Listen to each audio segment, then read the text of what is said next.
Bismillahirrahmanirrahim. Assalamu alaikum everyone. I'm here to provide an in-depth analysis of the poem Try Again, authored by W.E. Hickson. In this video, we'll explore the poem's essential themes, literary devices, and delve into a detailed explanation of its verses. So let's get started. Before moving towards the text of the poem, it's important to note that this remarkable poem serves as a masterpiece of encouragement and motivation, with other several key points of universal nature, such as it emphasizes the importance of cultivating a determined mindset of perseverance and resilience in the face of failures and challenges. In addition to a determined mindset, the poem highlights the significance of maintaining positive and optimistic attitude when facing adversities.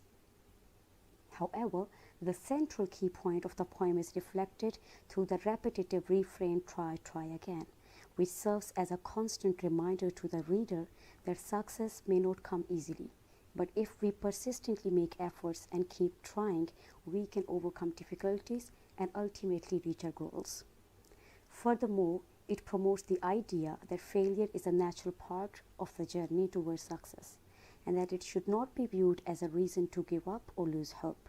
Rather, the poem suggests that trying again and again is commendable, and it's through persistence that we can build courage and eventually conquer challenges.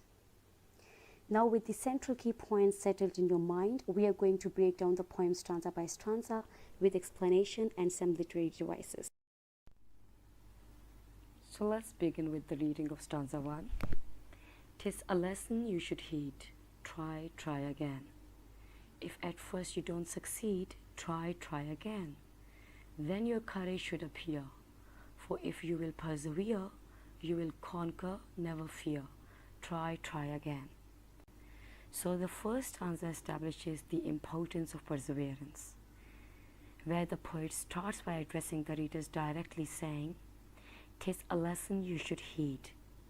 Here the word heed implies that the lesson to follow is essential and worth paying attention to, which is to try again. Next he says, if at first you don't succeed, try again. Here the poet encourages us to keep trying repeatedly, even if initial attempts result in failure. Then your courage should appear, for if you will persevere, you will conquer, never fear. Try again.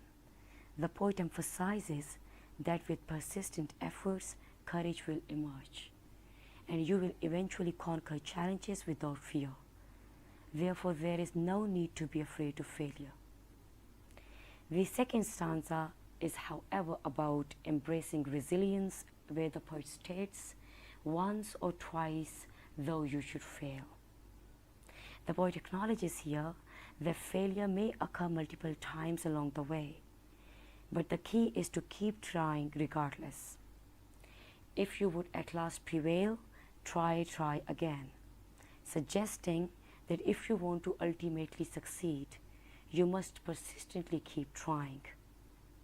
If we strive, 'tis no disgrace, though we do not win the race. What should you do in that case? Try again. The poet emphasizes that striving and making consistent efforts are commendable, even if immediate victory is not achieved. The third stanza is about patience and devote, where the poet says, if you find your task is hard, try again. Time will bring you your reward. Try again. The poet encourages the readers here not to be discouraged by difficult tasks. Success may take time, and rewards will come with continuous effort and dedication. All that other folk can do, why with patience should not you? In the final stanza, the poet draws a comparison to others' achievements, stating that with patience the reader can achieve what others have done. Only keep this rule in view: try again. So there is just one rule to get success, which is to keep in view, and that is to try again. So overall the poem is a didactic piece of poetry. And didactic or moral poetry is a form of poetry that aims to instruct, teach, or impart moral lessons. The tone of the poem, however, is inspirational, optimistic, and motivational. The poet has also used various literary devices in this poem to enhance its impact and depth. The first one being the use of apostrophe, which the poet employs to address the readers directly, saying, "'Tis a lesson you should heed." This makes us feel directly involved and engaged with the poem's message.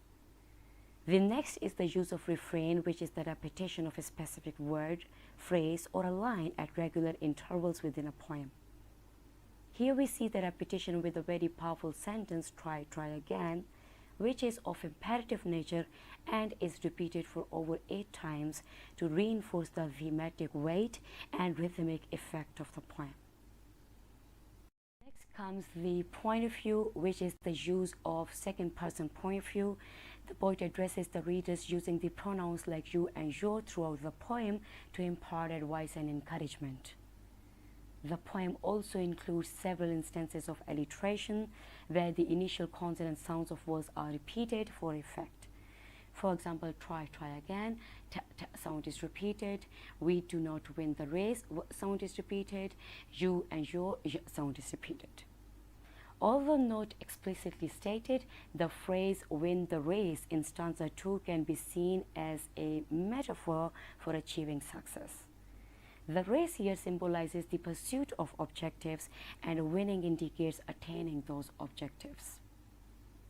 The poem includes a rhetorical question when he says, "What should you do in that case?" This question is not meant to be answered, however, but rather to provoke thought and reinforce the message of trying again.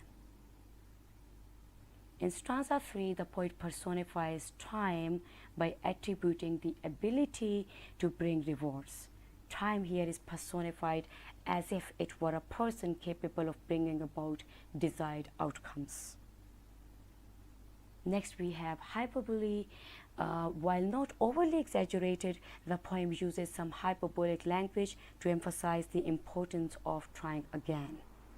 For example, in stanza 3, the line "all that other folk can do" might slightly exaggerate the abilities of others to further inspire the reader. Next, we have assonance. There is some assonance present in the poem where the vowel sounds are repeated for effect. For example, "he'd succeed," the long E sound is repeated. In stanza 2, "fail, prevail," and in stanza 3, "hard reward." There are instances of consonants throughout the poem, which is the repetition of consonant sounds within words or at the end of words. For example, in line 5 of stanza 1, the poet says, "Your courage should appear, for if you will persevere, you will conquer, never fear. Try, try again." The consonant sound R is repeated in the words courage, persevere, conquer, and fear, creating consonants. So these figure of speech add poetic elements to the poem, making it more engaging and impactful for us while reinforcing the motivational message of perseverance and resilience. We hope you would have learned a lot. Jazakallah khairan for watching. Allah Hafiz.